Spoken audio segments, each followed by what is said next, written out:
Good morning विद्यार्थियों। Last term पर हम लोगों ने देखा था आवेश क्या होता है। आवेश के बारे में आपको पहले हमने पूरी जानकारी दे दी हुई है कि आवेश क्या है, कितने प्रकार के होते हैं, कैसे हम आवेश को ट्रीट कर सकते हैं, उसका फिजिकल सिग्निफिकेंस क्या है, आदि आदि बहुत सारी चीज़ें हमने ये सब जान ही रखा है। अब हम उससे आगे की बातों को देखने वाले हैं हम, है ना, कि आवेश कैसे कैसे करके उत्पन्न किया जा सकता है। ठीक है, तो अब हम बात करेंगे आवेश उत्पन्न करने की विधियां, है ना। तो लिखो हेडिंग, आवेश उत्पन्न करने की विधियां। लिखो, आवेश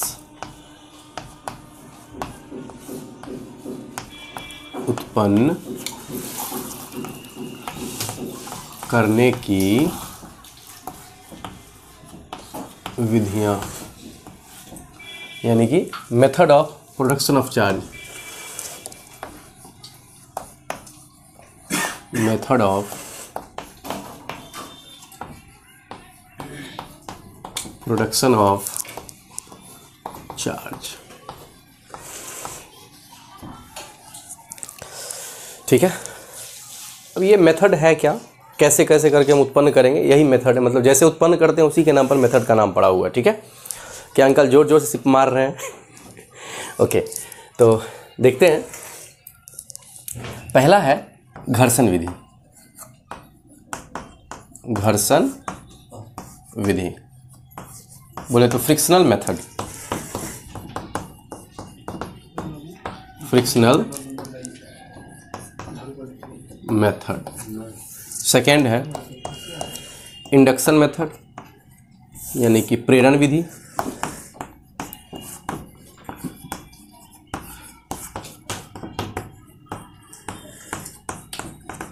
इंडक्शन मेथड।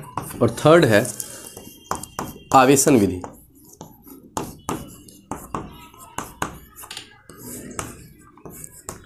बोले तो चार्जिंग मेथड।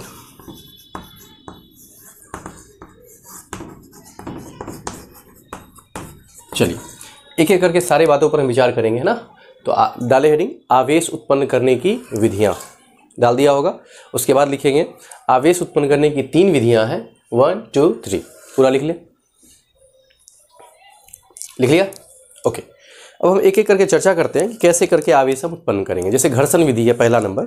घर्षण मतलब क्या? घसना, है ना। जैसे दो सतहों को हम घसते हैं, 11th में हमने घर्षण चैप्टर भी पढ़ा हुआ है।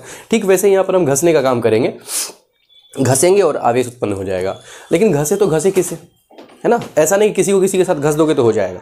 और घसने से होता क्या है उस पर भी हमें विचार करना पड़ेगा। मान लिया जाए मैं एग्जाम्पल के लिए कह रहा हूँ कि दो हम ऐसे ऐसे परमाणुओं को ले रहे हैं।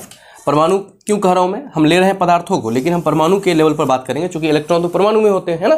तो इलेक्ट्रॉन जो ट्रांसफर होगा वो तो परमाणु के लेवल पर होगा, परमाणु में से इलेक्ट्रॉन निकलेगा, इसलिए हम परमाणु को ले रहे हैं। मान लिया 2 परमाणुओं को लिया हमने। एक चाह रहा था कि इलेक्ट्रॉन मेरे पर आए, इलेक्ट्रॉन लविंग ग्रुप था, इलेक्ट्रॉन को चाह रहा था कि मेरे ऊपर आए। दूसरा इलेक्ट्रॉन डोनर था, इलेक्ट्रॉन देना चाह रहा था। तो देने वाला होगा तब ना लेने वाला लेगा। दोनों के दोनों यदि भिखारी ही होंगे तो कौन किसको देगा? नहीं, एक अमीर होना चाहिए, दूसरा गरीब होना चाहिए, ताकि अमीर क्या करे, इलेक्ट्रॉन दे, और गरीब क्या करे, इलेक्ट्रॉन ले, है ना। तो जैसा कि मैंने आपको पहले भी बता रखा है कि इसके बाहर में क्या होता है, ढेर सारे इलेक्ट्रॉन चक्कर मार रहे होते हैं, ढेर सारे चक्कर मार रहे होते हैं बाह्यतम कक्षा में। और बीच में कौन होता है? प्रोटॉन होता है ढेर सारा। तो ये घूम रहा होता है। मान लो इसके पास बहुत सारा इलेक्ट्रॉन है और इसके पास इलेक्ट्रॉन की बहुत कमी है। इलेक्ट्रॉन ये लेना चाह रहा है और इसके पास ढेर सारा है तो देना चाह रहा है। तो देने वाला देना तो चाह रहा है, लेकिन लेने वाला लेगा तब तो, इसलिए लेने वाला भी होना चाहिए कि भाई हाँ हमको दो। दोनों के पास ढेर सारे रहेंगे तो कोई नहीं देगा लेगा, है ना। जैसे कि एग्जांपल देता हूँ मैं आपको। मान लो एक घर में ढेर सारे बच्चे हैं, एक पिता के 10 बच्चे हैं, ठीक है, और एक घर में केवल एक बच्चा है। तो जिसके पास 10 बच्चा है वो क्या चाह रहा होगा, एक आध बच्चा और करें कि बस हो गया, मोर देन सफिशिएंट। तो समझ ही सकते हो कि मोर देन सफिशिएंट है, तो वो नहीं चाहेगा कि एक आध बच्चा मेरे यहाँ एक्स्ट्रा आए। लेकिन जिसके यहाँ एक ही बच्चा है वो तो चाह रहा होगा ना कि यदि कोई दूसरा बच्चा आसपास में भटक रहा होगा तो उसको बहुत ज़्यादा प्यार से बुलाएगा कि आओ भाई मेरे चुन्नू के साथ खेलो आप, है ना। तो वो आराम से उसको बुला लेगा। लेकिन जिसके यहाँ 10 है, एक और आएगा तो बिल्कुल दूर से ही अलविदा कर देगा कि भाई मत आओ मेरे यहाँ, ना, बहुत ज़्यादा ऑलरेडी दिक्कत चल रहा है। तो वही बात है कि दूसरी बात आसानी भी है। देने वाला जिसके यहाँ 10 बच्चे हैं उसमें से एक आध यदि आप चुराना ही चाह रहे हो, एक आध लेना ही चाह रहे हो, तो आसानी से आराम से ले लोगे। बहुत देर बाद उसे पता ही चलेगा कि हाँ मेरे यहाँ से एक बच्चा गायब भी है। नहीं तो वो आराम से दे देगा, और दे देगा तो लेने वाला भी ले लेगा। इस प्रकार से बच्चे का मतलब सेंस है कि भाई इलेक्ट्रॉन से, इलेक्ट्रॉन यहाँ से इस पर चला गया। अब जिसके पास इलेक्ट्रॉन चला गया उस पर क्या आ गया, जैसे मान लो इसके पास जितना था इस पर एक इलेक्ट्रॉन इस पर ज़्यादा चला गया, है ना। और आप जानते हो कितना भी ज़्यादा होगा तो उतना ही ज़्यादा प्रोटॉन भी होगा। इस प्रकार से इलेक्ट्रिकली जो न्यूट्रलिटी है वो मेंटेन रहता है पहले भी, चाहे कितना भी इलेक्ट्रॉन हो, जितना इलेक्ट्रॉन है उतना प्रोटॉन भी रहेगा। जैसे मैं गोल्ड की बात करूँ, गोल्ड के पास 79 इलेक्ट्रॉन है, तो इसका मतलब थोड़ी है कि वो बहुत ज़्यादा निगेटिवली चार्ज है, नहीं, उस पर ना पॉजिटिव चार्ज है ना निगेटिव चार्ज है, वो इलेक्ट्रिकली न्यूट्रल है। वो चाहे हाइड्रोजन है एक ही है उसके पास, इसका मतलब थोड़ी है कि बेचारा बहुत कम है तो उसके पास नेगेटिव चार्ज की कमी हो गई, पॉजिटिव चार्ज है, नहीं, ऐसा भी नहीं है। जो जैसा ही है उसी में संतुष्ट है, वो इलेक्ट्रिकली न्यूट्रल है, वो उदासीन है, वो, है ना। लेकिन हम जब एक्स्ट्रा उस पर डालते हैं तो क्या हो जाता है, उस पर आवेश उत्पन्न हो जाता है, ठीक है। तो घर्षण विधि में यही करते हैं कि भाई सभी पदार्थों को रगड़ने से नहीं होगा। मान लो लोहा को हम टीना के साथ रगड़ रहे हैं तो कुछ नहीं होगा, हमको जो रब कर रहे हैं, जिसको हम घस रहे हैं, जिसको रगड़ रहे हैं, उसमें से एक होना चाहिए इलेक्ट्रॉन लविंग ग्रुप और दूसरा होना चाहिए इलेक्ट्रॉन डोनेटिंग ग्रुप, मतलब इलेक्ट्रॉन देने वाला दाता होना चाहिए, दूसरा होना चाहिए ग्रहण करने वाला, है ना। तो इसकी परिभाषा जो होगा, पहला जो है घर्षण विधि, इसकी परिभाषा में यही हम कहेंगे कि दो उचित पदार्थों को आपस में रगड़ने पर एक पर जितना धन होगा दूसरा पर उतना ही ऋण होगा। आप जानते हैं, यदि मान लो मैंने इसको कहा कि इसके पास 2 और 4 तो 6 इलेक्ट्रॉन है ना, और एक कोई है इसके पास जो है सो 2 ही इलेक्ट्रॉन है, मान लेते हैं प्राथमिक कक्षा में कोई एक अलग परमाणु लिया इस पर 2 ही इलेक्ट्रॉन था, तो क्या हुआ, यहाँ पर 6 इलेक्ट्रॉन है, 2 4 तो 6 है, तो 6 प्रोटॉन भी होगा, 2 प्रोटॉन भी होगा। हमने एक इलेक्ट्रॉन रगड़ा जब आपस में दोनों को, तो एक इलेक्ट्रॉन यहाँ से कूद कर इस पर चला आया, जाएगा ही जाएगा, चूंकि क्या कहा मैंने कि एक इलेक्ट्रॉन डोनर है, ये चाह रहा है कि चला जाए, और ये एक लेने वाला विड्रॉइंग ग्रुप है तो ले लेगा आराम से। इस प्रकार से मैं इंग्लिश टर्मोलॉजी मतलब केमिस्ट्री के टर्मोलॉजी का यूज़ कर रहा हूँ, इसका मतलब ये ना समझें कि केमिस्ट्री हो गया, ये बिल्कुल फिजिक्स है कि यहाँ से एक इलेक्ट्रॉन इस पर चला गया, जिसकी वजह से इस पर क्या कौन सा आवेश आ गया, निगेटिव चार्ज आ गया, और इसने दे दिया एक इलेक्ट्रॉन, देख रहे हो, दे दिया इसको, तो क्या हो गया, ये पॉजिटिवली चार्ज हो गया। तो देख रहे हो क्या देख रहे हो कि एक इलेक्ट्रॉन इस पर गया तो एक इलेक्ट्रॉन का निगेटिव चार्ज, एक इलेक्ट्रॉन इस पर से गया तो इस पर एक इलेक्ट्रॉन का पॉजिटिव चार्ज, दोनों पर सेम यानी कि equal and opposite charge create होता है, प्रोड्यूस होता है। ओके, तो डाले पहला हेडिंग घर्षण विधि और लिखकर डैश लिखिएगा, लिखिए घर्षण विधि में डैश लिखकर लिखिएगा। जब दो उचित पदार्थों को आपस में रगड़ा जाता है, जब दो उचित पदार्थों को आपस में रगड़ा जाता है तो दोनों पदार्थों पर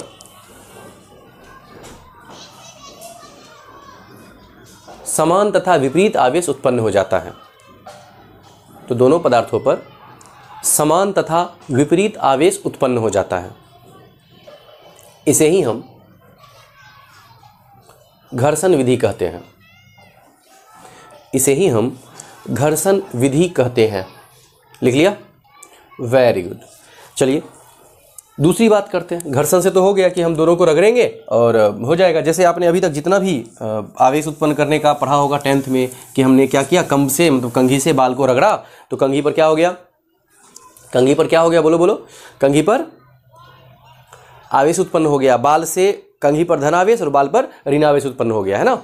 ऐसा होता है, एक पर धन दूसरा पर ऋण। जैसे कि मान लो शीशा के साथ हम सिल्क को रगड़ते हैं या उनके कपड़े को रगड़ते हैं, तो शीशा क्या है, हमारा मेटल है, धातु है। धातु क्या होता है, इलेक्ट्रॉन को डोनेट करना चाहता है, तो धातु पर क्या हो जाएगा, धन आवेश, और जो ऊन का कपड़ा था उस पर रगड़ा था हमने तो उन पर क्या हो जाएगा, ऋण आवेश उत्पन्न हो जाएगा। ऐसा ही दोनों उचित होना चाहिए, मतलब ऐसा नहीं किसी को किसी के साथ रगड़ोगे तो काम हो जाएगा। हमें उचित पदार्थों को आपस में रगड़ना पड़ता है और वे उचित पदार्थ ही मैंने लिखा है वही बात कि उचित पदार्थों को रगड़ने से।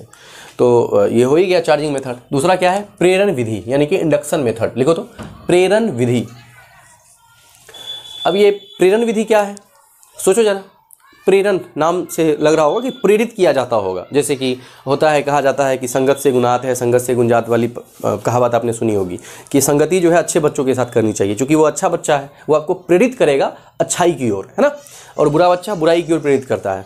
तो माता पिता भी आपको बोलते होंगे कि अच्छे बच्चे के साथ रहो, अच्छा जो बच्चा है जो पढ़ने में ठीक ठाक है उसके साथ रहो ताकि आप भी अच्छे बन जाओगे। वो आपको प्रेरित कर देगा पढ़ाई के प्रति। तो ऐसा ही है प्रेरण विधि में कि क्या होता है, प्रेरण गुण आ जाता है, मतलब प्रेरित होकर के वो क्या करता है, अच्छाई का गुण या तो अपना लेता है या बुराई का गुण अपना लेता है। तो वैसा ही है, हम क्या करते हैं कि एक न्यूट्रल बॉडी लेते हैं, मान लो कोई हमने एक बॉडी लिया, कोई हमने पदार्थ लिया, जैसे ये वो पदार्थ है, ठीक है। एक मान लो छड़ी लेते हैं हम, एक छड़ लिया जो धनावेशित था, तो इस पर पहले से कौन सा आवेश था? धन आवेश था। अब हमने क्या किया,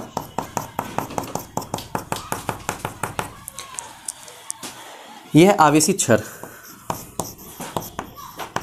आवेशित छड़, बहुत अच्छे।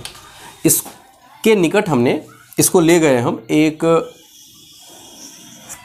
उदासीन गोला के निकट, उदासीन गोला है, इसको कुचालक स्टैंड पर रख दिया गया। ये कुचालक है ना, कुचालक है ये। कुचालक मतलब ये आवेश का प्रवाह नहीं कर सकता है, कुचालक स्टैंड पर ले गए। अब हम जब नहीं ले गए, इसके पास ये जब नहीं रहा होगा तो इस पर क्या रहा होगा? इस पर समान मात्रा में धन रहा होगा और उतना ही मात्रा में ऋण भी रहा होगा। क्यों ऐसा रहा होगा? हम जानते हैं जितना धन रहता है उतना ही ऋण रहता है स्टार्टिंग में, तो ये लगभग मैंने वैसा ही बना दिया है कि जितना धन है उतना ही ऋण इस पर पहले से है। अब मैंने जब इसको पास ले गया होगा, किसको? इस छड़ को इसके पास ले गया, तो हो क्या गया होगा? जरा सोचो खुद ही क्या हुआ होगा। तो ऐसा कर देने से इस गोले में, किस गोले में? जो गोला हम जिस पर आवेश चाह रहे हैं उत्पन्न करना, देखना ध्यान से क्या होगा। अब हमारा फिर से अगला डायग्राम इसके ऊपर का बनेगा। जब हम इस गोले के निकट किसको ले गए? किसको ले गए? तो इस आवेशित छड़ को ले गए। गोले के निकट आवेशित छड़ को जब हम ले गए तो देखो देखो, आवेशित छड़ को जब गोले के निकट हम ले गए, बहुत निकट, पास, बिल्कुल सटाए नहीं है, हटाए हुए ही हैं, क्योंकि प्रेरण में वो बच्चा नहीं बदलता है, बस उसकी वजह से उसमें गुण आ जाता है। तो देखो ध्यान से, प्लस चार्ज यहाँ पर रख दिया हमने। अब इस वजह से क्या हो गया? हम जानते हैं, हमने कल ही पढ़ा है, लास्ट क्लास में पढ़ा है कि विजातीय आवेश में आकर्षण होता है। तो इस गोले में जो ऋण आवेश था, इसको तो ये अपनी ओर बुला लेगा, बुलाएगा कि नहीं बुलाएगा? बिल्कुल बुलाएगा। तो सारे के सारे ऋण आवेश, गोले के जितने ऋण आवेश थे, सभी ऋण आवेश को इसने अपनी ओर बुला लिया। और धन आवेश में विकर्षण के कारण सारा का सारा धन आवेश इससे दूर चला गया। देखो देखो, दूर चला गया, चला गया दूर, बहुत अच्छे। अब और जगह नहीं था, वरना और दूर चला जाता है ये, लेकिन यहाँ पर जाके रुक गया है।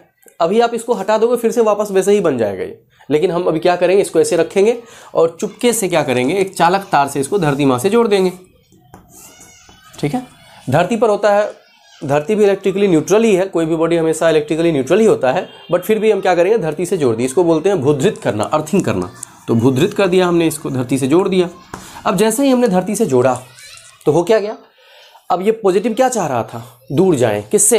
इस पॉजिटिव की वजह से, विकर्षण की वजह से चाह रहा था कि जितना दूर पॉसिबल हो उतना दूर हम चले जाएं। तो दूर जाने के चक्कर में इस तार से होता हुआ कहाँ चला जाएगा, धरती में चला जाएगा। सारा का सारा कौन, सारा का सारा जो पॉजिटिव चार्ज है हमारा कहाँ चला जाएगा, धरती में चला जाएगा। तो मैं क्या कर रहा हूँ, जगह की कमी है इसीलिए तीसरा डायग्राम मुझे और बनाना चाहिए था, लेकिन मैं बना नहीं पा रहा हूँ, बनाऊंगा इसे। ओके, अब क्या करना, जूम इन करके थोड़ा सा अच्छे से बना लेना। मैं इसको छोटा सा बनाता हूँ। देखो धरती से जोड़ दिया मैंने छोटा सा। इसमें एक बात ध्यान रखना है, पहला जो लाइन होता है थोड़ा बड़ा होता है, दूसरा उससे छोटा और तीसरा सबसे छोटा। इसको बोलते हैं भूधृत। ये सिंबल है भूधृत का, धरती से जोड़ने का। तीसरा डायग्राम बना रहा हूँ, हम ऐसे ही रखेंगे और हमारा ये छड़ रहेगा ऐसे ही। देखो छोटा सा बना रहा हूँ, इसको आप जूम करके थोड़ा बड़ा ही बना लेना। ये हमारा क्या है, आवेशित छड़ था जो शुरू में लिए थे हम, और यहाँ पर हमारा वो गोला है, ये हमारा गोला है जिसको हमने कुचालक स्टैंड पर रखा हुआ है। अच्छा, और धरती से जोड़े हुए थे ही। धरती से जोड़े होने के कारण सभी के सभी आवेश क्या होंगे, धरती में चले जाएंगे और ये पूरा का पूरा निगेटिवली चार्ज हो जाएगा। इस पर पूरा का पूरा क्या आ गया, निगेटिव चार्ज आ गया। बहुत अच्छे। अब जब ये निगेटिव आ गया, अब हमारा मेन काम बचा हुआ। अभी भी यदि आप इसको हटा दोगे तो फिर से निगेटिव था, धरती से जुड़ा हुआ है, सारा का सारा पॉजिटिव ले आएगा और इलेक्ट्रिकली न्यूट्रल हो जाएगा, मतलब उदासीन हो जाएगा। लेकिन हमें अभी मेन तिक्रम करना है। हम क्या करेंगे, कैंची लेंगे और कैंची से इस तार को देंगे काट। इस तार को क्या कर देंगे, कैंची से कट कर दिए। जैसे ही इसको कट किया बस काम खत्म है, क्योंकि आवेश तो भाग गया है नीचे, उसको तो थोड़ी बताया कि हम काटने वाले हैं, हम काट दिए। अब आप इसको हटा लो। किसको, इस छड़ को। छड़ को हटा भी लोगे तो ये तो कुचालक है, छड़ जो स्टैंड है हमारा कुचालक है, इससे आवेश जा नहीं सकता है ना। तो जो ऋण आवेश इस पर रह गया, बस वो रह गया। इस प्रकार हमारे इस गोले में ऋण आवेश उत्पन्न हो गया। तो आपने देखा, हमने नहीं घसा नहीं कुछ किया, बस एक गोले का प्रयोग किया और एक छड़ का प्रयोग किया, छड़ को गोले के पास ले गया और 3 स्टेप्स में हमारे पास फाइनली एक आवेशित गोला प्राप्त हो गया। उचित कि अनुचित? बिल्कुल उचित। इस प्रकार से ये आवेश उत्पन्न हो गया। इसी को बोलते हैं हम प्रेरण विधि। ठीक है, तो प्रेरण विधि लिख करके पूरा डायग्राम बनाइए और नीचे में डायग्राम का फर्स्ट पोर्शन ये है, सेकंड पोर्शन ये है एंड थर्ड पोर्शन ये है डायग्राम का। तीनों डायग्राम बना लिया होगा आपने, पॉज करके बनाइए और बनाने के नीचे लिखिए व्याख्या, मतलब एक्सप्लेनेशन कि कैसे कैसे करके हुआ। लिखें व्याख्या, लिखो व्याख्या, लिखो डैश, लिखो लिखो एक आवेशित छड़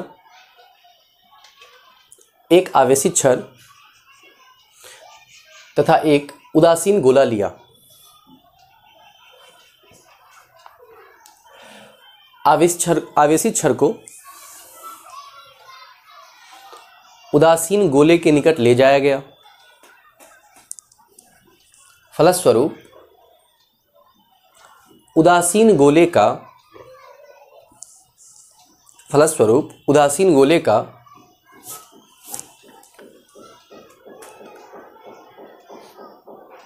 विपरीत आवेश आकर्षण के कारण छड़ के निकट व सजातीय आवेश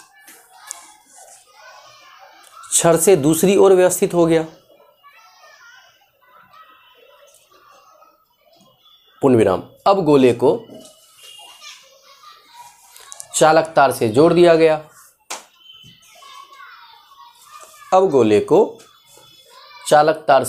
गया। विकर्षण के कारण सजातीय आवेश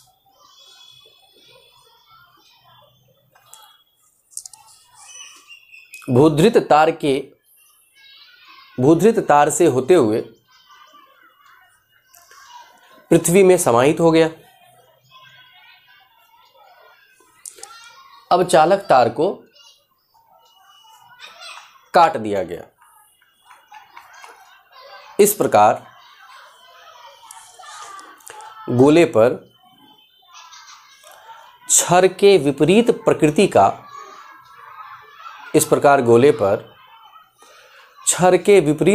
का आवेश उत्पन्न हो गया। ठीक है, एक बात हमेशा याद रखनी है, जैसा गोला लोगे उसके विपरीत प्रकृति का आवेश हो, जैसा छड़ लोगे उसके विपरीत प्रकृति का आवेश गोला पर उत्पन्न होगा। क्लियर है? ओके, तो नोट में इस बात को लिखें। प्रेरण विधि में, नोट में लिखें, प्रेरण विधि में हमेशा विपरीत आवेश उत्पन्न किया जा सकता है।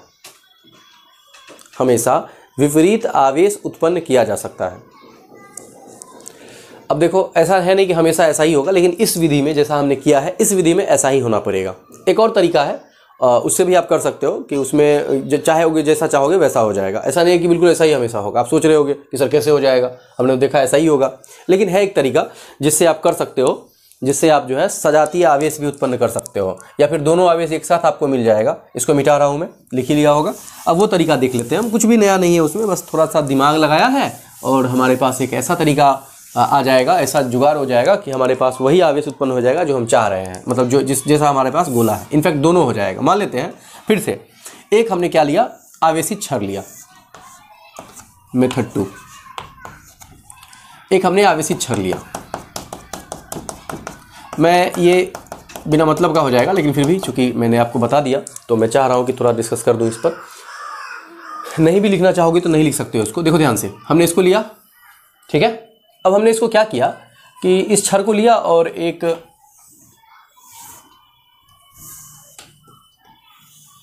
जिस पर हमें आवेश उत्पन्न करना है वैसे वैसे 2 टुकड़े लिए और दोनों को सटा करके रख दिया। देख लो, दोनों को हमने क्या कर दिया, सटा करके रख दिया, आपस में चिपका करके रख दिया। दोनों धातु के गोले हैं जो आवेश का संचरण कर सकते हैं। याद रखना है हमेशा, वैसा हमें लेना है जिस पर आवेश उत्पन्न करें वो चालक होना चाहिए। चालक होगा तब ना आवेश इधर उधर करेगा, उसमें कुचालक होगा तो आवेश इधर उधर करेगा नहीं। तो हमने चालक लिया है। अब ऐसा करने से पहले इसमें क्या थे, positive negative, positive negative, positive negative, positive negative, ऐसा था ना।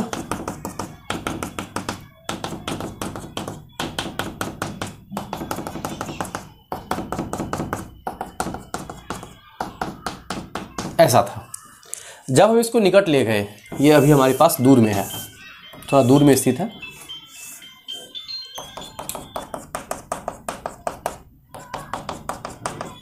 दूर में स्थित है ये, ठीक है। हम इसको निकट ले गए इसके। अब निकट जब ले गए तो क्या हो गया, ध्यान से देखना, ये 2 था, दोनों को हमने जोड़ रखा था, हमने निकट ले गया इसको। अब इस वजह से क्या हो गया, ध्यानपूर्वक देखना,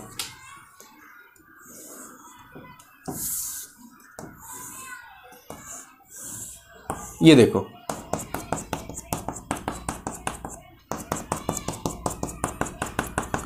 ऐसा करने से क्या हो गया, इसके निगेटिव जितने थे पास आ गए और जितने पॉजिटिव थे दूर चले गए। जाएंगे कि नहीं जाएंगे सो बताओ। तो बिल्कुल जाएंगे भाई, जाना तो पड़ेगा ही पड़ेगा। तो दूर चले गए, हमारा जितना पॉजिटिव था वो सब दूर चला गया। लो देख लो, दूर चला गया, पॉजिटिव दूर, निगेटिव पास। अब फिर से वही, पहले तो चालक उलक जोड़े थे, काटे थे, अब कुछ नहीं करना है, बस दोनों को हटा देना है। अब क्या कर दो, दोनों को हटा दो। जैसे हटाओगे, अभी यहीं रखना है इसको वहीं रखना है ना, बस इसको हटा देना है। हटा दोगे जैसे ही, वैसे क्या हो जाएगा, ध्यान से देखो, जैसे ही हटाओगे वैसे क्या हो जाएगा, इस पर निगेटिव ही रह जाएगा। क्योंकि ये हमारे पास में था, ये हमारा छड़ जो है हमारे पास में था, इस वजह से ऐसा है नहीं कि हटाते समय जो है वहाँ से पॉजिटिव से निगेटिव, निगेटिव से पॉजिटिव ऐसे हो जाएगा आपस में, ऐसा नहीं हो पाएगा। और यहाँ पर क्या रह गया, पॉजिटिव रह गया। इस प्रकार से हमने इस विधि में क्या कर लिया, दोनों आवेशों को उत्पन्न कर लिया एक साथ, जो जो हमें चाहिए, निगेटिव चाहिए, पॉजिटिव चाहिए, दोनों मिल गया हमारे पास। तो ये भी एक मेथड है, दूसरा मेथड, ताकि आपको दोनों आवेश मिल जाए, ठीक है। तो इसको भी छाप लें उसके नीचे। और व्याख्या यहाँ नहीं करनी, आपने जो व्याख्या किया मोर देन सफिशिएंट है, ठीक है। पॉज करके छाप लो। स्टेप 1 ये है, मतलब पहला ये हुआ है, दूसरा ये हुआ है और तीसरा ये हुआ। अब आप इसको हटा लो, नहीं फाइनली इसको आप हटा भी लोगे तो कोई फ़र्क नहीं पड़ेगा, चूँकि अलग हो चुका है। अब हटाएंगे भी, सॉरी ये इसको हटा भी लेंगे तो ये इसमें नहीं जा सकता, ये इसमें नहीं जा सकता है, चूँकि बीच में क्या है, गैप हो गया है। हमने हटाया हुआ जो था पहले, दोनों चालकों को एक दूसरे में जोड़ के रखा हुआ था, उसको हटा दिया है हमने, ठीक है। ओके, तो इसको छाप लो। चलिए आगे बढ़ते हैं। और तीसरा और अंतिम तरीका है, क्या है वो, चार्जिंग मेथड। लिखो चार्जिंग मेथड, यानी कि आवेशन विधि। इसमें क्या किया जाता है, सीधे आवेश को रोपित कर दिया जाता है। जैसे कि मोबाइल चार्जिंग देखा होगा आपने, हम लोग मोबाइल चार्ज करते हैं। आप ही के पास जिस फ़ोन से आप मुझे देख रहे हो अभी यूट्यूब पर, उस फ़ोन को भी तो चार्ज करते होगे। तो क्या करते हो, क्या उसको चार्ज फ़ोन के बगल में रखते हो क्या, कि हमने डिस्चार्ज हो गया, एक चार्ज फ़ोन लेते हैं, उसके बगल में इसको रख देते हैं और चार्ज हो जाएगा? नहीं, ऐसा नहीं करते हैं। दूसरा, क्या दूसरे चार्ज फ़ोन के साथ रगड़ते हो क्या उसको? ये भी नहीं करते हैं हम। क्या करते हैं, एक प्लग लेते हैं, उसमें चार्जर को घुसेड़ देते हैं, ठीक है, और हमारे मोबाइल फ़ोन के पीछे में एक सॉकेट रहता है गिवन, उस सॉकेट में इसको डाल देते हैं, बस सीधे सीधे चार्ज वहाँ से स्टार्ट होकर के सीधे हमारे बैटरी में भर जाता है। बिल्कुल खुबाच करके भर गया, किसमें, बैटरी में। तो ये हमारा क्या हो गया, आवेशन विधि। लिखिए तो, आवेशन विधि लिखकर लिखिएगा, लिखिए वैसी विधि जिसमें आवेश को चालक तार की सहायता से सीधे रोपित कर दिया जाता हो, सीधे रोपित कर दिया जाता हो, आवेशन विधि कहलाता है। क्या कहलाता है, आवेशन विधि कहलाता है। लिख लिया, बहुत अच्छे। इस प्रकार से आवेश उत्पन्न करने की तीनों विधियां हमने कंप्लीट कर ली, ठीक है। अब हम कुछ क्वेश्चन करेंगे, जिस क्वेश्चन की नीड है हमें, जिस क्वेश्चन से हमें और ज़्यादा अंडरस्टैंडिंग बढ़ेगी, समझ बढ़ेगी हमारे आवेश के बारे में, ठीक है। और साथ ही ये प्रश्न पूछे भी जाते हैं बोर्ड में कि बताओ कुछ भी क्वेश्चन, जैसा मैं बताने वाला हूँ 3, 4, 5 क्वेश्चन, उन सब के बारे में बात करने वाले हैं हम। अच्छे से बात करेंगे और समझने का भी पूरा भरपूर प्रयास करेंगे। मैं भी थोड़ा स्पीड रहा होगा तो स्लो कर लेना आप। ओके, तो बात करते हैं क्वेश्चन के बारे में, क्या प्रश्न इसमें पूछे जा सकते हैं। तो सबसे पहला क्वेश्चन है,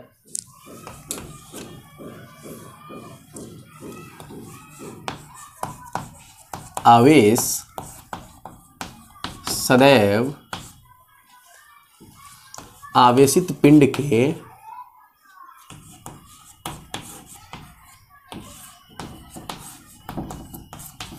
पृष्ठ पर ही क्यों वितरित होता है? क्यों वितरित होता है?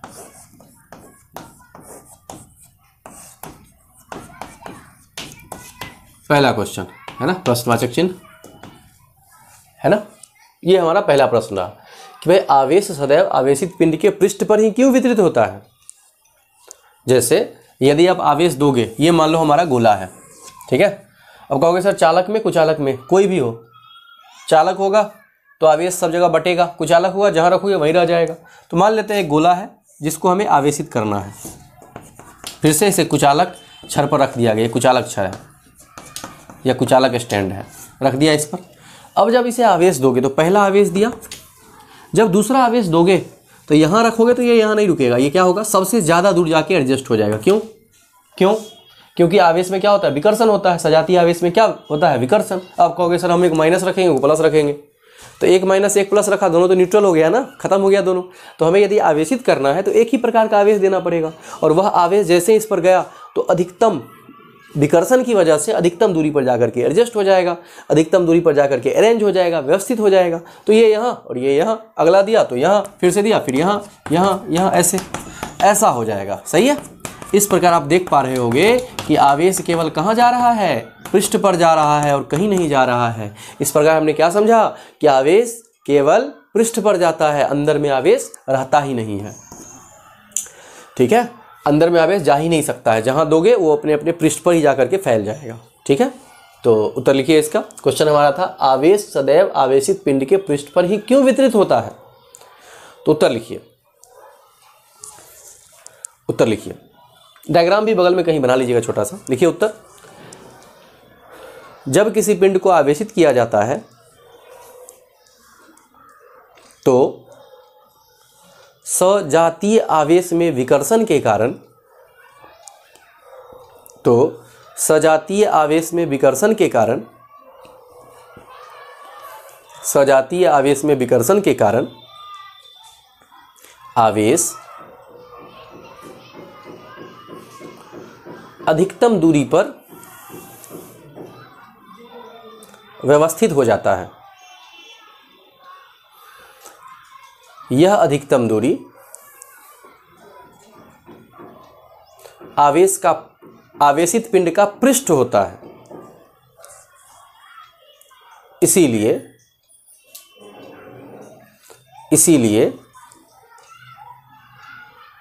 आवेश सदैव पृष्ठ पर ही वितरित होता है। आवेश सदैव पृष्ठ पर ही वितरित होता है।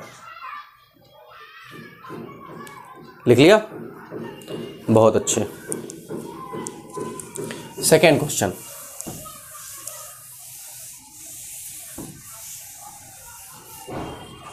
सेकेंड क्वेश्चन है मेरे प्यारे प्यारे विद्यार्थियों,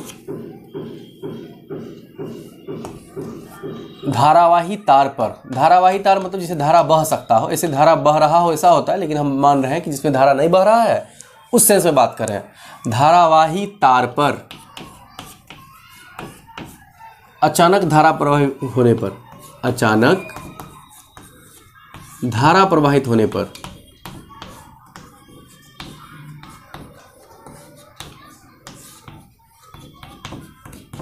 पर तार पर बैठी चिड़िया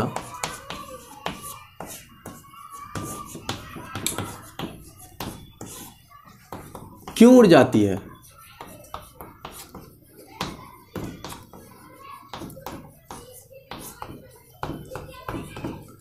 ना भाई, क्यों उड़ जाती है चिड़िया। जब धारा प्रवाहित होता है किससे, चालक तार से, तो क्यों चिड़िया उड़ जाती है। आपने देखा होगा कि चिड़िया बैठी थी, लेकिन जैसे ही धारा बहा, धारा प्रवाहित हुआ, लाइन आया, है ना, उस तार पर बैठी चिड़िया उड़ गई।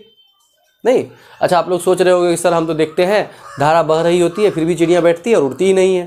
तो वो भी एक केस है, हम उस पर भी चर्चा करेंगे। लेकिन फिलहाल देखते हैं कि यदि धारा नहीं बह रहा था और क्या हुआ, आवेश प्रवाहित हुआ, मतलब धारा बहना शुरू हुआ, वैसे ही वो उड़ गया। अब समझते हैं क्या इसमें है मैकेनिज्म, क्या है इसका काम, कैसे कैसे करके होता है। सोचिए ज़रा ध्यान से। हम लोगों के पास तो पंख है नहीं, नहीं है पंख। हम लोगों के पास क्या है, हाथ है पंख के बदले, लेकिन चिड़िया का पंख होता है जो कि फ्री होता है मूव करने के लिए, फ्री होता है गति करने के लिए। उसी पंख की गति की वजह से वो उड़ता है चिड़िया, है ना। अच्छा, तो जैसे ही चिड़िया तार पर बैठी हुई है, मान लो बैठी हुई है चिड़िया, बैठी हुई है तो आराम से आराम फरमा रही है, बैठ करके अपना इधर उधर देख रही होती है वो, है ना। अब क्या हुआ, लाइन आ गया, धारा प्रवाहित होने लग गई। आपको क्या लगता है, धारा जो बहती है ऊपर से तार से, उसमें एक प्रकार की धारा होती है, या तो पॉजिटिव या तो निगेटिव। ऐसा नहीं है कि दोनों चलता रहेगा उसमें, ठीक है। अब कुछ बह रहा है, इलेक्ट्रॉन जैसे इसमें जा रहा है, इलेक्ट्रॉन ही बह रहा है मान लेते हैं।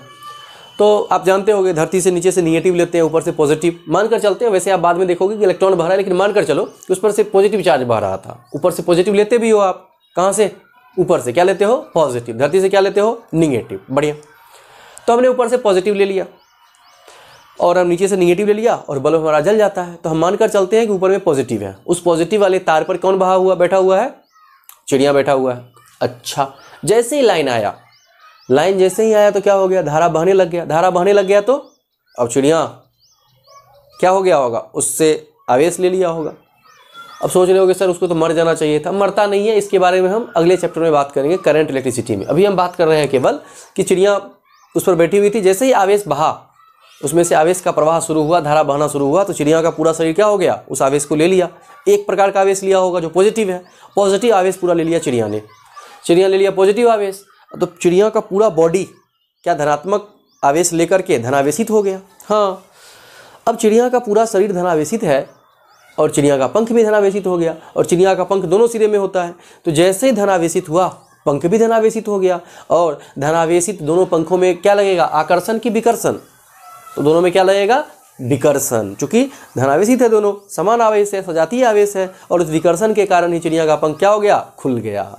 अब जरा सोचो, पंख खुल गया तो चिड़िया रिलैक्स कर रहा था, वो पंख खोल करके रिलैक्स करेगा कि पंख बंद करके, तो बंद करके। क्योंकि खोलने में तो उसको स्ट्रेस होगा, जैसे आप ही दोनों हाथ को ऐसे करके खड़े रहोगे तो ज़्यादा देर तक नहीं रह पाओगे, जो कि आपको हाथ पर बहुत ज़्यादा बल लगेगा। ऐसे करके थोड़ी कोई रिलैक्स करता है, हम लोग ऐसे करके रिलैक्स करते हैं, हाथ नीचे करके। तो नीचे से ऊपर उसका हाथ हो गया, मतलब उसका पंख क्या हो गया, ऊपर हो गया।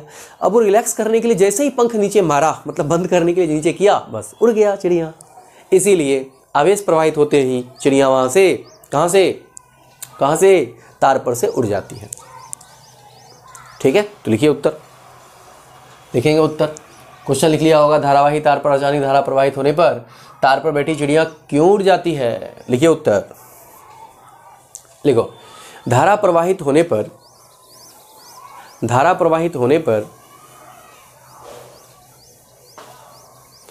चिड़िया का शरीर आवेशित हो जाता है। चिड़िया का शरीर आवेशित हो जाता है। चिड़िया का शरीर आवेशित हो जाता है।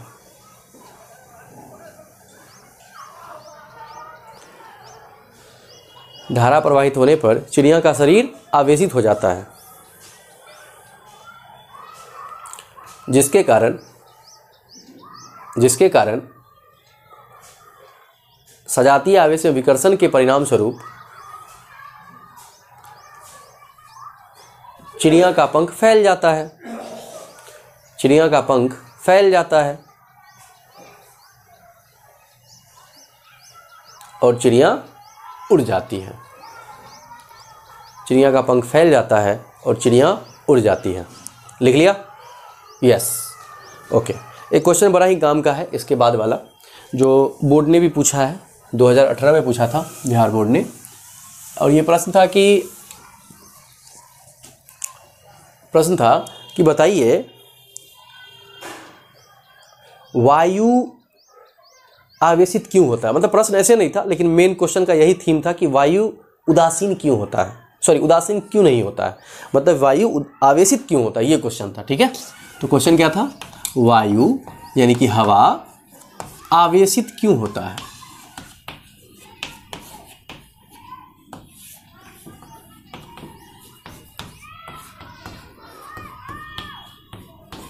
हवा आवेशित क्यों होता है।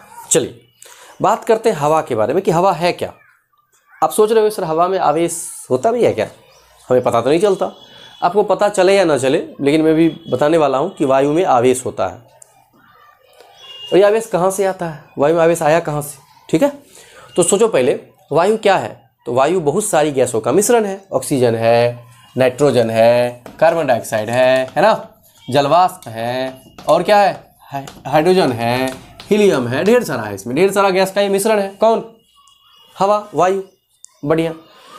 अब जरा सोचो, सभी गैसों का मिश्रण है और सभी गैस तो परमाणु है, आपको तो पता ही होगा ये सब परमाणु है, और परमाणु के भीतर क्या होते हैं, इलेक्ट्रॉन होते हैं, प्रोटॉन होते हैं, पता ही होगा आपको। अच्छा, तब एक कोई परमाणु लेते हैं, मान लो ऑक्सीजन ही हमने ले लिया, तो आप क्या जानते हो, ऑक्सीजन के पास 8 ठो प्रोटॉन है और 8 ठो इलेक्ट्रॉन है, ये तो आप जानते ही हो। चलो, इन 8 इलेक्ट्रॉन को हम बाहर में ऐसे सजा देते हैं। ओके, 4 3 7 1 8। ओके, 8 इलेक्ट्रॉन 8 प्रोटॉन है। इस पर क्या पड़ा? सनलाइट। सनलाइट तो हमेशा पड़ता होगा, सूर्य का प्रकाश हमेशा इस पर पड़ता होगा। सूर्य का प्रकाश इस पर पड़ा, इस ऑक्सीजन के परमाणु पर। अब जरा उस प्रकाश के पड़ने से हुआ क्या होगा, इस पर विचार करते हैं। तो जब प्रकाश पड़ा तो इलेक्ट्रॉन पर भी वो गया होगा प्रकाश, गर्मी के रूप में, है ना। और गर्मी यानी कि हीट जो है ये एनर्जी है। हीट क्या है? एनर्जी है। अच्छा, तो एनर्जी लेकर के इलेक्ट्रॉन क्या करेगा? जरा सोचो, इलेक्ट्रॉन इसके चारों ओर इसमें क्यों घूम रहा है? क्योंकि प्रोटॉन इस इलेक्ट्रॉन को बुला रहा है अपनी ओर। दोनों में आकर्षण है, इलेक्ट्रॉन पर ऋणावेश, प्रोटॉन पर धनावेश। तो दोनों धनावेश और ऋणावेश के बीच कौन सा बल है? आकर्षण बल है। इस आकर्षण बल के कारण इलेक्ट्रॉन इसको छोड़कर नहीं जाता है, घूम रहा है लेकिन बाहर जा नहीं पाता है, क्योंकि आकर्षण बल है। अब बाहर से सूर्य ने उसको ऊर्जा दिया गर्मी के रूप में। गर्मी ऊर्जा है, हमेशा याद रखना, heat is a form of energy. Heat क्या है? एनर्जी का एक रूप है, तो ऊर्जा है। और यहाँ भी ऊर्जा इसको दे रहा था कौन? ये वाला प्रोटॉन। ऊर्जा कैसे दे रहा था? आप तो इतना जानते हो कि दोनों में आकर्षण बल था। आकर्षण था, आकर्षण विकर्षण यही तो बल है। आकर्षण या विकर्षण, खिंचाव या धक्का ही तो बल है। तो ये इसको अपनी ओर खींच रहा था, लेकिन आप दूसरे सेंस में समझे कि ये इसको यहाँ आकर्षित करके अपने पास रख रहा था। लेकिन बाहर से सूर्य ने इसको दिया ऊर्जा। अब जरा सोचो, इसका दूसरा डायग्राम बनाता हूँ मैं। मान लेते हैं ये एक इसी ऑक्सीजन का ही मैं एक बना रहा हूँ, दूसरा डायग्राम बना रहा हूँ। मान लेते हैं ढेर सारे इस पर इलेक्ट्रॉन थे, बाहर में फ्री थे मूव करने के लिए। बढ़िया, एक छोटा सा इतना बड़ा मान लो मैंने काट लिया और इसको मैंने क्या कर दिया, आपको ऐसा दिखा रहा हूँ, ठीक है। ऊपर से सूर्य का प्रकाश पड़ा इस पर। अब जरा ये सूर्य का जब प्रकाश पड़ा तो सूर्य की प्रकाश की वजह से ये इलेक्ट्रॉन क्या किया, इससे ऊर्जा ले लिया। इससे क्या ले लिया? एनर्जी ले लिया। अब ये एनर्जी लेकर के ये क्या चाहेगा? अब गर्मी बढ़ती है, जैसे आपने देखा होगा गोलमाल 3 में, मूवी थी गोलमाल 3, उस मूवी में क्या हो रहा था, गूंगा जो है उसको तवे बैठा दिया जाता था और तवा पर बैठे होने के कारण वो जोर जोर से उछलना चाह रहा होता है ना। क्यों? गर्मी पा करके सब उछलता है ना, एनर्जी हुआ तो उछलेगा ही वो, है ना। तो ये उछलना चाह रहा है। इलेक्ट्रॉन क्या हुआ? उछला, थोड़ा सा उछल के वापस आ गया। चूंकि जैसे ही उछला तो इलेक्ट्रॉन, यहाँ जो प्रोटॉन था ये इसको बुला लिया अपनी ओर, तो थोड़ा सा उछला वापस आ गया। अगली बार और ज़्यादा गर्मी मिली, थोड़ा और ज़्यादा उछला वापस आ गया। और गर्मी मिली, चूंकि धूप का अपना अपना टाइम पर अलग अलग टाइम पर अलग अलग गर्मी होती है। तो एक टाइम ऐसा आया जो इतना ऊपर चला गया कि ये बुलावा इतना कमज़ोर हो गया, इतना ज़ोर से ऊपर चला गया कि उतना ज़ोर से बुला ही नहीं पाया ये। तो इलेक्ट्रॉन इसको छोड़ करके कहाँ निकल गया? बाहर निकल गया। कहाँ चला गया? बाहर चला गया। तो एक तो तरीका हो गया इस वजह से कि सभी इलेक्ट्रॉन पर सभी के सभी जो गैस हैं, गैस पर क्या पड़ता है? सूर्य का प्रकाश पड़ता है, जिस वजह से सूर्य के प्रकाश की वजह से ऊर्जा प्राप्त करके इलेक्ट्रॉन वहाँ से निकल जाता है बाहर। इस वजह से भी आवेश हो गया हवा में, ऑक्सीजन आवेशित हो गया। यही ऑक्सीजन से तो हवा बना हुआ है, इसी नाइट्रोजन से तो हवा बना हुआ है, इसी कार्बन डाइऑक्साइड से तो हवा बना हुआ है। नहीं, तो ये सब इलेक्ट्रॉन लूज कर दिए, जिस वजह से क्या हो गया? आवेश उत्पन्न हो गया। दूसरा, थंडरिंग होता रहता है, गर्मी पा करके देखते हो कि बादल ठनक रहा है। ये सब कैसे होता है? यहीं से होता है। ये सब वही आवेश है। आप जानते होंगे कि जब हम धन और ऋण को आपस में सटाते हैं तो क्या होता है? चरचर की आवाज़ आती है, स्पार्किंग होता है, चमक आती है, साथ ही आवाज़ भी आती है ना। बिजली जो चमकता है इसी वजह से, क्योंकि बहुत हाई वोल्टेज ऊपर रहता है, बहुत ज़्यादा मात्रा में आवेश रहता है, धन बहुत ज़्यादा मात्रा में ऋण होता है, और जब दोनों टकराते हैं तो बहुत ज़बरदस्त आवाज़ होता है, बहुत ज़बरदस्त आवाज़, इतना आवाज़ कि आप सोच नहीं सकते हो। और इसी आवाज़ को हम सुनते हैं नीचे। और यही कम मात्रा में जब हमारे बैटरी में हम दोनों पॉजिटिव और निगेटिव को सटाते हैं, 11,000 का देखा होगा तार जब सटता है तो वैसा ही टाइप का कुछ आवाज़ आता है, नहीं। तो यहाँ से आपने क्या देखा कि इस वजह से पूरा का पूरा वायु आवेश हो जाता है। साथ ही और भी आवेश कहीं कहीं पर मान लो आप उत्पन्न कर रहे हो, या तार में धारा बह रही है, वहाँ से भी आवेश हवा गया, उससे सटा, उससे आवेश लेकर निकल गया। तो बहुत सारा सोर्स है जिस वजह से क्या हो गया, ढेर सारा आवेश वायु में उत्पन्न हो जाता है। इसीलिए वायु उदासीन नहीं होता है, बल्कि वायु पर आवेश होता है। वायु पर क्या होता है? आवेश होता है। तो प्रश्न हमारा यह बस था कि वायु आवेशित क्यों होता है। वायु आवेशित क्यों होता है। ठीक है, तो चलिए उत्तर लिखते हैं इसका। लिखिए, वायु बहुत सारे गैसों का मिश्रण है।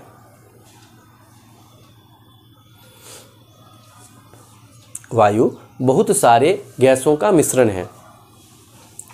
ये गैसें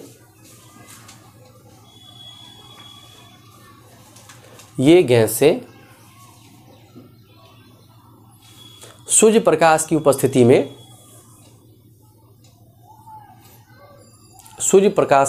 में सूर्य से ऊर्जा प्राप्त करती हैं तथा सूर्य से ऊर्जा प्राप्त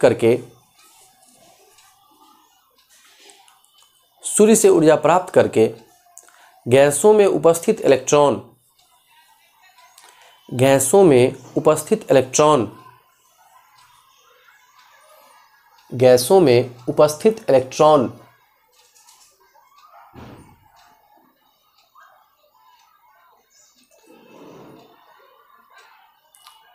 बाहर निकल जाते हैं।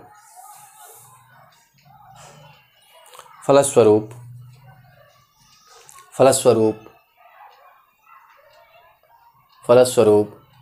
वायु आवेशित हो जाता है। लिख लिया? बहुत अच्छे।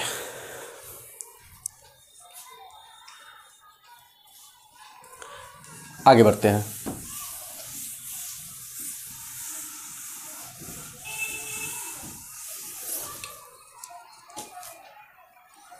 अगला क्वेश्चन है,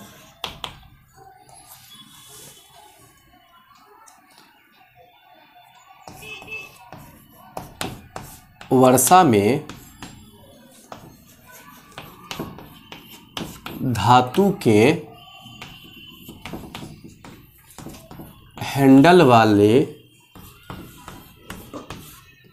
छाता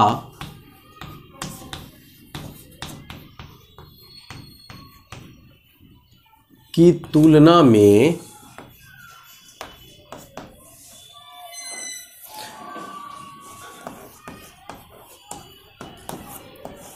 लकड़ी के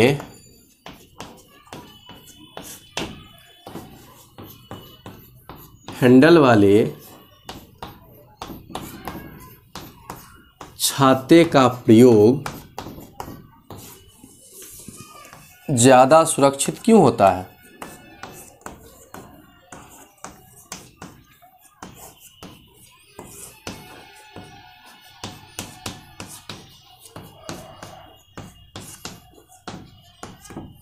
ठीक है, क्वेश्चन समझ में आया कि बारिश के मौसम में आप छाता लेके निकलते हो तो छाता में दो प्रकार का हैंडल होता है। एक होता है धातु वाला, ठीक है, और दूसरा क्या होता है? पहला होता है धातु वाला, दूसरा क्या होता है? बोलो बोलो। लकड़ी वाला।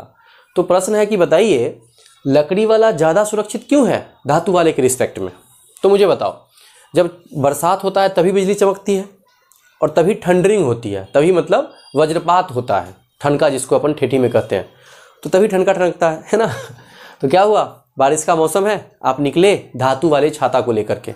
आपका शरीर भी, आपके शरीर में क्या है? बोलो बोलो। हमारे शरीर में क्या है? जल की कुछ मात्रा है। जल हाइड्रोजन H2O होता है, इसमें हाइड्रोजन है, ऑक्सीजन है। हमारे शरीर में ब्लड है, ब्लड में जो है सो आयरन है। तो ये सब भी थोड़ा मोड़ा जो है सो विद्युत का चालन करते हैं। अच्छा, और साथ ही हमने क्या ले लिया? छाता ले लिया। छाता भी धातु का था, उसको लेकर के बारिश में हम घूम रहे हैं। पानी पड़ने की वजह से चालकता और ज़्यादा बढ़ गई हुई है। पानी पड़ने से चालकता और ज़्यादा बढ़ गई हुई है, उसका धातु का भी, साथ ही हम लोगों का भी।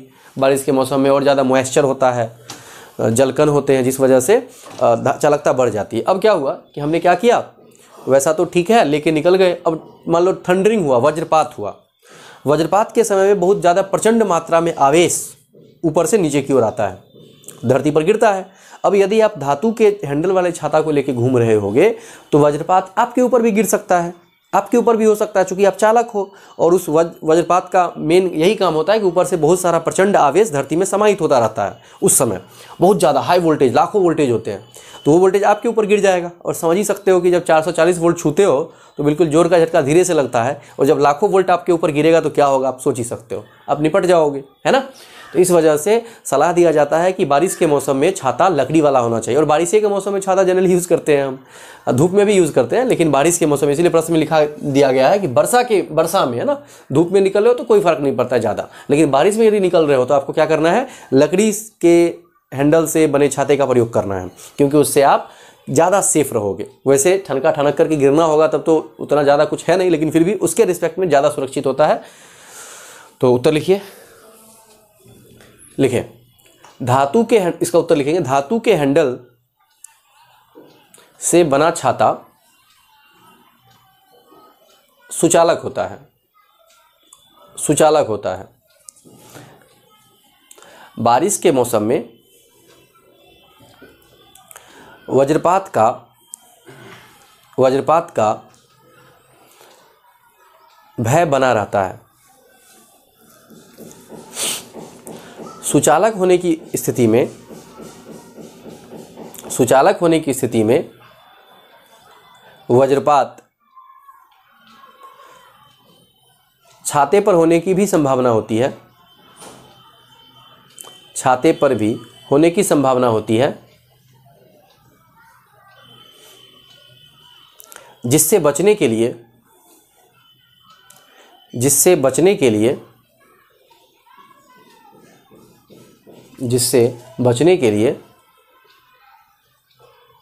हमें लकड़ी के हैंडल से बने छाते को उपयोग करने की सलाह दी जाती है, छाते को उपयोग करने की सलाह दी जाती है। हो गया, बहुत अच्छे।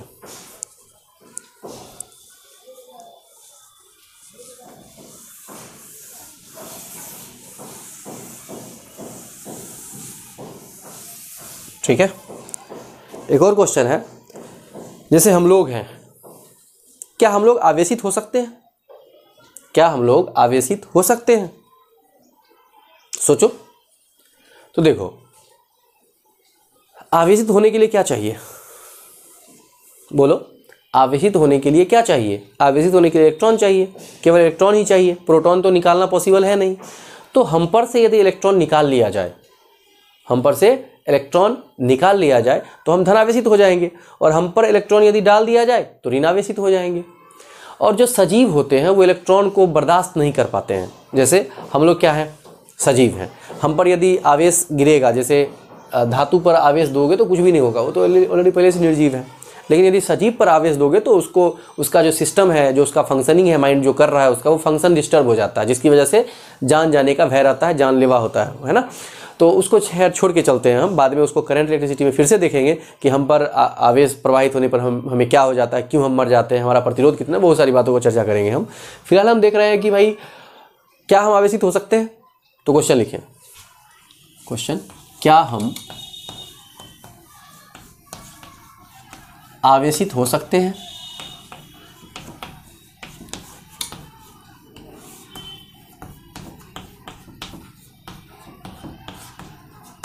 देखो, इस प्रश्न का दो उत्तर होगा, हाँ हो भी सकते हैं, नहीं भी हो सकते हैं। क्यों हो सकते हैं और क्यों नहीं हो सकते? देखो, करना चाहोगे तो आवेशित तो हो ही जाओगे। कैसे हो जाओगे? जैसा कि मैंने बताया आपको कि हमारे बहुत सारे सेल्स, जैसे हमारा हेयर है, क्या है हमारा हेयर इलेक्ट्रॉन का परित्याग करके आवेशित हो जाता है। तब तो चट चट की आवाज़ आती है जब आप कम से कंघी करते हो, तो क्या होता है, हेयर से बहुत सारे इलेक्ट्रॉन चला गया कहाँ पर, बोलो बोलो, चला गया कंघी पर, और कंघी आवेशित हो गया। अब वो कांच के छोटे छोटे टुकड़ों को क्या कर रहा है, टुकड़ों को आकर्षित कर रहा होता है, देखते ही हो आप। लेकिन हम उसकी बात नहीं कर रहे हैं, हम नॉर्मल बात कर रहे हैं। तो देखो, इलेक्ट्रॉन का ट्रांसफ़र होना जरूरी है, इलेक्ट्रॉन का स्थानांतरण होना बहुत जरूरी है आवेशित होने के लिए। तो हम आवेशित होने के लिए क्या करेंगे, इलेक्ट्रॉन का ट्रांसफ़र करेंगे। तो मान लेते हैं हम अपने ऊपर से कुछ इलेक्ट्रॉन निकालने की चेष्टा करते हैं, तो हम तो इलेक्ट्रॉन से बने हुए ही नहीं हैं, नहीं, हम तो बने हुए किस चीज़ से? कोशिकाओं से बने हुए हैं। नो डाउट कोशिकाओं के अंदर में बहुत सारी चीज़ें होगी, लेकिन उतना आसान नहीं होगा कि हम इलेक्ट्रॉन इससे बाहर निकाल लें। ठीक है, कोशिका में कोशिका द्रव भी होता है, जो फाइनली यदि द्रव है, जल है, तो जल है तो H2 ही रहा होगा, लेकिन उसे निकालना उतना आसान नहीं है, ईजी नहीं है वो, है ना। तो हम नॉर्मल भाषा में कहें तो हम आवेशित नहीं हो सकते हैं, क्योंकि हम किस चीज़ से बने हुए हैं? इलेक्ट्रॉन, प्रोटॉन, न्यूट्रॉन, यानी कि हम लोग किससे नहीं बने हुए हैं? हम लोग परमाणुओं से मिलकर नहीं बने हुए हैं, हम लोग बने हुए हैं कोशिकाओं से मिलकर के। और कोशिकाओं पर इलेक्ट्रॉन नहीं होता है, कोशिकाओं में क्या होता है? माइटोकॉन्ड्रिया होता है, जीवद्रव होता है ना, केंद्रक होता है, ये सब होता है, ना कि इलेक्ट्रॉन होता है, प्रोटॉन होता है, न्यूट्रॉन होता है। समझ में आ ही रहा होगा बात आपको? Yes, that's why we can not charge easily and simple way. हम चार्ज नहीं हो सकते हैं, बट रेयरेस्ट ऑफ रेयर हम आवेशित करने का बहुत ज़्यादा प्रयत्न किया जाएगा तो हम पर आवेश आ सकता है। हमसे आवेशित होने के बाद हम लोग क्या हो जाएंगे? निपट जाएंगे हम लोग। ठीक है, तो चलिए लिखते हैं प्रश्न हमारा, क्या हम आवेशित हो सकते हैं? क्वेश्चन लिख लिया होगा, उत्तर लिखो इसका। लिखो, साधारणतः हम आवेशित नहीं हो सकते हैं। साधारणतः को काटो, सामान्यतः लिखो। सामान्यतः हम आवेशित नहीं हो सकते हैं, क्योंकि आवेशित होने के लिए इलेक्ट्रॉन का स्थानांतरण आवश्यक है। इलेक्ट्रॉन का स्थानांतरण आवश्यक है, अर्थात या तो हम इलेक्ट्रॉन का परित्याग करें या इलेक्ट्रॉन को ग्रहण करें,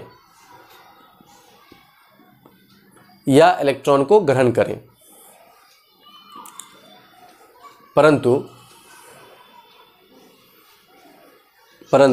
कोशिकाओं से बने होने के कारण ना तो हम इलेक्ट्रॉन के परित्याग की स्थिति के लिए, लिखो, ना तो हम इलेक्ट्रॉन के परित्याग के लिए और न ही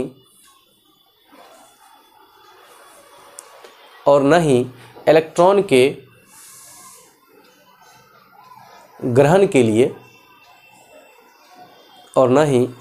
ग्रहण के लिए उपयुक्त हैं। इसीलिए हम आवेशित नहीं हो सकते हैं। एक नोट डालिए, नोट डाल के लिखेंगे, विशेष स्थिति में हम आवेशित हो सकते हैं। लिखो, विशेष स्थिति में हम आवेशित हो सकते हैं। जैसा कि मैंने बताया आपको, इलेक्ट्रॉन जबरदस्ती हम पर डाल दिया जाएगा और डाल दिया भी जाता है। कभी कभी देखता होगा कि हमारा रोम जो है खड़ा हो गया है। हेयर जैसे यदि इलेक्ट्रॉन को लूज किया, हेयर ने इलेक्ट्रॉन को लूज किया, तो हेयर पर इलेक्ट्रॉन के लूज करने की वजह से आवेश तो गया ना, धन आवेश नहीं, तो आवेश तो उत्पन्न हो सकता है, लेकिन विशेष स्थितियों में, सामान्यतः नहीं होता है। जैसे हम सिंपली धातुओं को अधातुओं को हम जैसे कर लेते हैं आवेशित, वैसे हम अपने बॉडी को आवेशित नहीं कर सकते हैं। समझ में आई बात? ओके, तो ये लिख लिया होगा आपने। ठीक है, चलिए, तो यहाँ तक आप छाप लें और सारी चीज़ों को अच्छे से समझ ही गए होंगे। ठीक है, नेक्स्ट डे हम अगले क्लास में कंटिन्यू करेंगे आगे की बातों को, और वो हमारा रहेगा कौन सा? आगे का जो बात है कूलम्ब्स लॉ है, कूलम्ब्स लॉ को हमें पढ़ना है। तो आज रखते हैं इतना ही तक, मिलते हैं नेक्स्ट एपिसोड में कूलम्ब्स लॉ के साथ। ठीक है, तब तक क्या करेंगे, अच्छे से सब कुछ लिख लीजिए, जो क्लासेस में हो रही है उसको लिखें कॉपी में, और लिख करके उसको रिवीजन करते रहें, देखते रहें, याद करते रहें उसे। जब तक लॉकडाउन है, उस लॉकडाउन में हमें क्या करना है? फ़ायदा उठाना है, बहुत सारे बच्चों के रिस्पेक्ट में फ़ायदा उठाना है, ताकि हमारा इतना कंप्लीट रहे, और जो बहुत ज़्यादा फ़ायदा हमें मिलेगा, कंप्लीट रहेगा हमारा, तो हम बहुत सारे बच्चों से क्या हो जाएंगे? आगे हो जाएंगे, है ना। वैसे ये ऐसा नहीं कि बहुत लंबा समय तक चलने वाला है, बहुत कम ही दिन में ये ख़त्म हो जाएगा फिर से। उसके बाद हम फिर से ऑफलाइन क्लासेस से मिलेंगे क्लासरूम में, और अच्छे से पढ़ाई करेंगे जैसा कि पहले हम कर रहे थे। तो रखते हैं आज इतना ही। बाय बाय, टाटा, टेक केयर।